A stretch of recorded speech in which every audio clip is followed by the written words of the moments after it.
শ্রেষ্ঠ দুটি আমল, এই আমল দুটি প্রতিদিন সকালবেলায় সূর্য ওঠার আগে করতে হবে। প্রতিদিন সকালবেলায় ফজরের নামাজের পরে এই আমল দুটি করে তারপরে ঘর থেকে বের হবেন। এবং এই আমলটি আমার জীবনে বাস্তব এবং পরীক্ষিত সত্য আমল, যে আমলটা আমি নিজে করেছি এবং করার পরে ফলাফল পেয়েছি।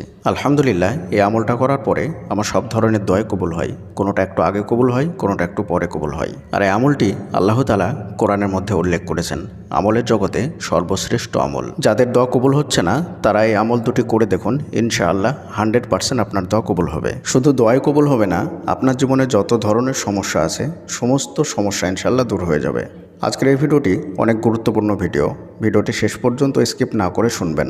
প্রত্যেককে বলছি, যাদের দোয়া কবুল হচ্ছে না বা যারা দোয়া করতে চান বা দোয়া কবুল করাতে চান তাদের অবশ্যই এই দুটি আমল জেনে রাখা দরকার। এই আমল দুটি জেনে রাখলে দোয়ার জগতে আর কোনো আমল জানার দরকার নেই ইনশাআল্লাহ। এই আমল দুটি করতে